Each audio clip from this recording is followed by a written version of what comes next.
जय गुरुदेव।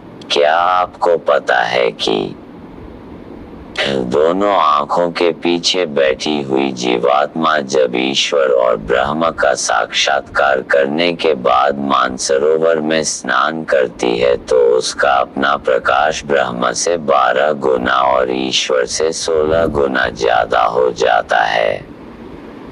मानसरोवर ब्रह्म पद के ऊपर है और उसमें स्नान करने के बाद जीवात्मा की सच्ची मुक्ति होती है। मुक्ति न स्वर्ग में है, न वैकुंठ में है, न ईश्वर धाम में है और न ही ब्रह्म पद में है। मुक्ति देने वाले केवल संत होते हैं जो सत्यलोक धाम से भूमंडल पर आते हैं। परमात्मा है, जीते जी मिलता है, मरने के बाद न कभी मिला और न कभी मिलेगा। इस संसार में कुल 84 लाख योनियां हैं और जीव अपने पिछले जन्म के कर्मों, वासनाओं और संस्कारों के अनुसार किसी भी योनि में जन्म धारण करता है। अपनी मानसिक प्रवृत्तियों और आसक्तियों के कारण ही हम स्वर्ग या नरक में जाते हैं अथवा मनुष्य, पशु, पक्षी, कीड़ा या वनस्पति, पेड़ पौधे के रूप में जन्म लेकर सुख दुख भोगते हैं। जीव हत्या करने वाला मनुष्य सीधे नरक जाता है। ऐसा मनुष्य निर्दयी होता है, उसकी प्रकृति हिंसक होती है। मांस का गुण है कि वह शराब चाहेगा। शराब पीने पर अच्छे बुरे की पहचान खत्म हो जाती है और मनुष्य कामी, क्रोधी, चरित्रहीन और मोहांध बन जाता है। इस तरह वह परमात्मा को पाने से दूर हटकर निम्न सांसारिक विषय विकारों के पीछे भटकता रहता है। कुदरत नाराज है, कर्मों के अनुसार सजा मिलेगी। 1 मिनट में वो सब कुछ मुजरा करा लेगी और इंसान सब कुछ छोड़कर चला जाएगा अथवा रोने के लिए रह जाएगा। ऐसा महापुरुषों का विचार है। साधक साधना के द्वारा जब ईश्वर का दर्शन करता है जो सहस्रदल कंबल में विराजमान है तो उनके बराबर शक्ति उसको प्राप्त हो जाती है।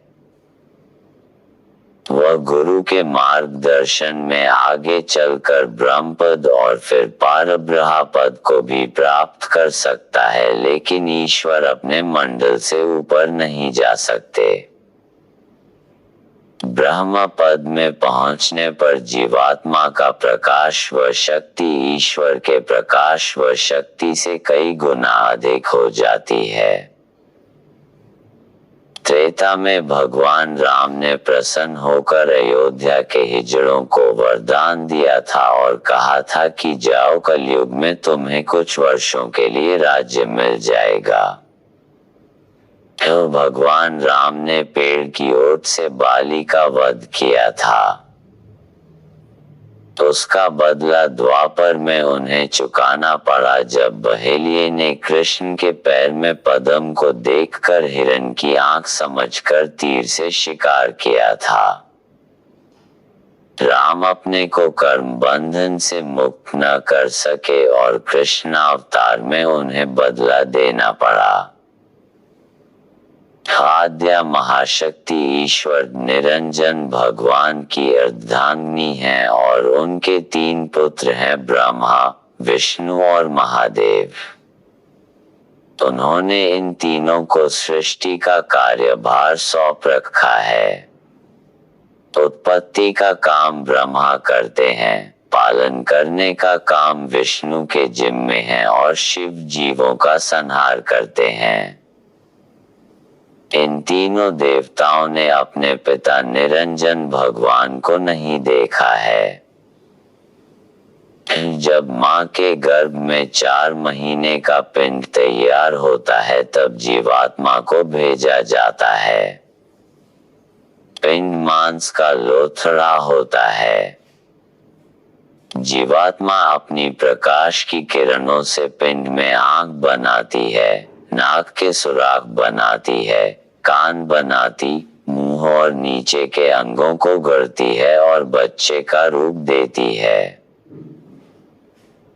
जब आत्मा साधनावस्था में ऊपर के मंडलों में जाती है तो वहां के आनंद को छोड़कर वापस इस शरीर में आना नहीं चाहती, लेकिन जब तक श्वासों की पूंजी है बराबर हर रोज उसका आना जाना लगा रहता है। पराई स्त्री का साथ करने वाला मरने के बाद सीधा नरक को जाता है। कबीर साहब ने कहा है कि पर नारी के राजने सीधा नरके जाए, तिनको यम छाड़े नहीं, कहें कबीर समुझाया। तारांकन श्रृंगी ऋषि ने 88,000 वर्ष तप किया पर राजा दशरथ द्वारा भेजी गई स्त्रियों ने उन्हें गिरा दिया। विश्वामित्र ने 60,000 वर्ष तपस्या की परंतु मेनका अप्सरा ने आकर शकुंतला को जन्म दिया। पाराशर ऋषि सारी उम्र योगाभ्यास में लगे रहे। पूर्ण योगी होकर घर जा रहे थे और रास्ते में मल्लाह की कन्या को देखकर मोहित हो गए। बगैर संत सद्गुरु के कोई भी जीव माया के जाल फांस से नहीं मुक्त हो सकता है। यह संपूर्ण वायुमंडल आत्माओं से भरा हुआ है। सांस लेते हुए जीव मरते हैं, चलते फिरते जीव पैरों के नीचे दबकर मर जाते हैं। जितने भी अनाज के दाने हैं उनमें भी जीव है। जीव जीव का आरा कर रहे हैं। सारा का सारा खेल जीवात्माओं का है। यहाँ स्थायी सुख कभी नहीं मिल सकता। अगर किसी गलत कमाई का अथवा चोरी का अन्न ग्रहण किया जाता है तो उसका वैसा ही असर मन और चित्त पर पड़ता है। यदि चोरी का अन्न खाया है तो चोरी की प्रवृत्तियां जोर मारने लगेंगी। महापुरुषों ने कहा है कि जब हर कौम के लोग आपस में मिलना जुलना और खाना पीना एक जगह करते हो, किसी के प्रति कोई भेदभाव ना हो तो समझना चाहिए कि दुनिया पतन की ओर जा रही है। दोनों आंखों के पीछे जहां अंधकार खत्म होता है वहीं परमात्मा खड़ा है। जो वास्तव में सत्संगी होता है वो कम खाता है, कम बोलता है, कम सोता है और बर्दाश्त करता है। तारांकन गुरु शब्द है और शब्द ही गुरु है। शब्द रूप में गुरु हर सत्संगी के संग बराबर मौजूद रहते हैं। शब्द चेतन है और इंसान के हर भाव को समझता है। क्राइस्ट ने कहा word is God and God is word. दुनिया की कोई ताकत मन को वश में नहीं कर सकती। मन अगर वश में होगा तो शब्द के नाम से कबीर साहब ने कहा है कि मन भूसा पिंगल भया पिपारा हरि नाम। मरते वक्त जिसकी आशा धन संपत्ति में रहती है वह मरने के बाद सांप बनता है। अगर धन कहीं गड़ा है तो उस पर कुंडलिनी मारकर बैठ जाता है। इस संसार की सभी वस्तुएं आत्मा तथा शब्द धुन नाम के अलावा नाशवान है।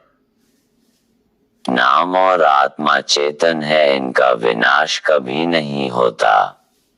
अन्य वस्तुएं सदा बदलती रहती है।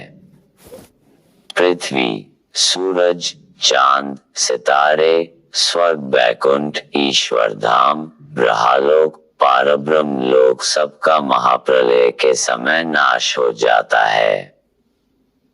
जय गुरुदेव। नाम प्रभु का।